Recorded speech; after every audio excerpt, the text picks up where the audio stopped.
I am really excited about this collab with these artistic creators, share them with you and some of their autistic art, and they're going to talk about perhaps how they made it, what they were inspired by, anything else they want to share. And I just know we're going to really enjoy. Please make sure you support these creators by commenting down below. The art piece that I want to share with you that I created, it's called The Visible Mask. And I think you can see from the picture, it kind of explains, how masking affects us as autistic individuals. And I found this piece of wood just like that, found it on the ground outside, and I was so fascinated by it. I knew I wanted to do something with it, but I didn't know what in the moment I was going to create. The idea came to me to use it as a mask. And what it feels like when you're autistic is sometimes like you are putting on a mask for others, to kind of fit in. And so if you notice behind the mask, there's no expression. That's how we are without our mask, our real selves. This is a photo composite. I put a texture on top of this image because I love using textures. To me, it's kind of like a connection to nature. So through my photography, I feel like I can connect with people through me behind the camera, or I can connect with nature through my photography. And so that is something that I really enjoy doing. So that's the story behind the art. I have done several series of illuminated mushroom macro photos. I love exploring miniature worlds in nature with my camera. And a couple wild mushroom species provide me with many opportunities. I use mostly oyster mushrooms that grow on dead or dying trees in our woods during the warm months and often appear after a rainy period. I pick the mushrooms, put them in a basket, and bring them into my little studio to take the photos. Next, I arrange them in a layer on a small clear glass plate lit from underneath by an LED lamp. My favorite ones sometimes come with tiny insects that inhabit them. I'm sharing one of these favorites. The name of this picture is The Explorer on the Abyss. The tiny fungus gnat in this photo is the explorer, of course, but so am I. I can only imagine what this miniature world looked like to this extremely tiny creature, who I felt a bond with when I saw him peering down over the steep incline. As soon as I finish up the camera work, I return the mushroom back outdoors where I found them, so the tiny critters aren't harmed. I lose all sense of time and place while doing this photography. Hi, my name is Cécile. I'm French and not fluent in English. I hope you'll be able to understand me. My passion is sewing. I learned very late in life when I had to stop working. And it's a wonderful hobby because I can be constantly learning.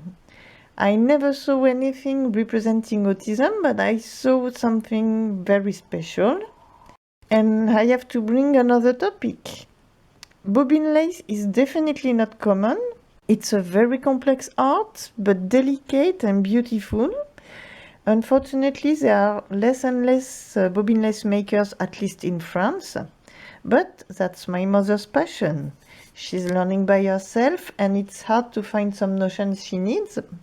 So I decided to make the device she needed myself. Because it's an ancient and traditional art, I chose a beautiful vintage fabric I had from my grandmother. I made the design based on 2 photographs from her books and me observing her while making bobbin lace. It took me about a month of hyperfocus, and I loved that. I gave her my creation as a present for Christmas in 2022, and she loves it. I've never seen a real one. I can't really compare, but she's using it a lot, and she said it's perfect, at least for her. If I wasn't autistic, I'm not sure I could have made it. It's a complex little thing. It requires a lot of different techniques, by machine and by hand, very intense focus. Definitely a lot of research to find exactly the right textures for the different fabrics and a very sharp attention to details. I was feeling very happy making this. And just in case you want to know how it's called in French, it's a carreau de dentelière à rouleau. If you know its name in English, please tell me, I couldn't find it. Sorry for the strange noise, it's my bird. Thank you for listening to me. My best wishes to all of you for this year, and thank you, Jenny, for bringing this beautiful topic. Neurographica is a creative method of transforming the world by drawing lines that link the conscious and the subconscious. It was developed by Russian psychologist Pavel Piskarev in 2014. Neurographica uses the intention of the artist to express their feelings and emotions and to initiate positive changes in their life. Neurographic art looks like neurons and cells and follows certain rules, such as not repeating or ending in a line in the middle of the page.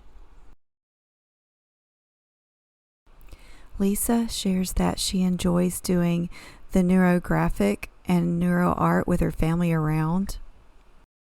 But the Neurographica requires a quiet place alone to work out the problem. She hopes she can inspire other people to check out neurographic art. Hi there, Jenny. It's Claire from Woodshed Theory. Happy to be a part of your collaboration. I, as an autistic person, use art as a way to help me regulate my sensory system. It's really healthy for me.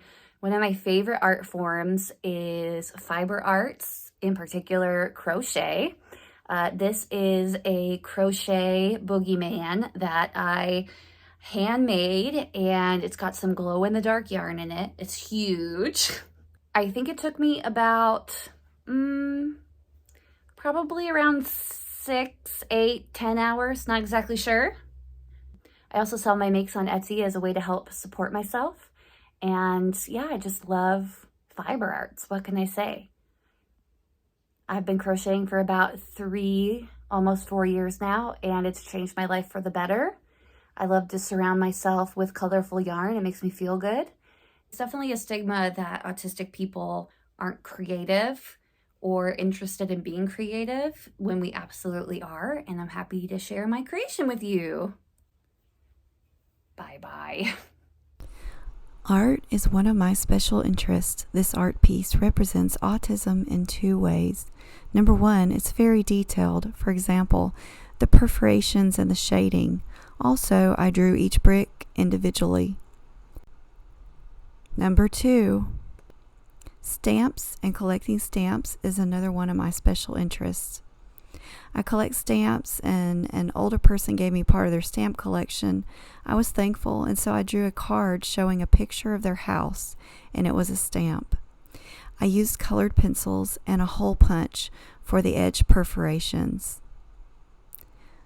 I sent them this card in the mail. Hi, I'm Alejandro. What you're looking at is an Euler spiral. It is created by following a simple rule. Move to the right 1 unit and then turn 1 degree to the left. Then repeat and so on, and you get the image you're looking at. This type of art, I think is called generative art, like you create art based on equations or equations in physics. You take inspiration on that and you create some variations over that. I create these images on a software, a programming language called R. Bye. What I love to do is to create variations of this type of simple rules to find different patterns. To understand what this means to me, I need to provide some personal background. When I was in high school, I didn't make any connection with anyone for the first 3 years of high school. So in my spare time, what I usually do, I just went to the library to draw. And what I loved to draw was I draw lines, I draw arrows, circles, triangles, but following simple rules like a triangle within another triangle, and so on. I realized that doing this in my spare time in high school helped me to tackle the anxiety I experienced in the classroom. Now I understand this was like a way of steaming, I guess. So I'm not sure if this is something is art or not. It made me feel good at that time. And when I learned to program, I simply stopped doing it with pen and paper and start doing it with codes. So I hope you like these images, or at least find them interesting. Thank you for watching. Bye.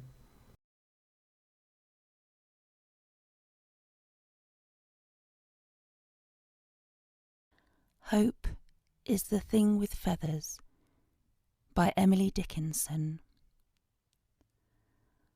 Hope is the thing with feathers that perches in the soul and sings the tune without the words and never stops at all. And sweetest in the gale is heard, and sore must be the storm that could abash the little bird that kept so many warm. I've heard it in the chillest land and on the strangest sea, yet never in extremity it asked a crumb of me.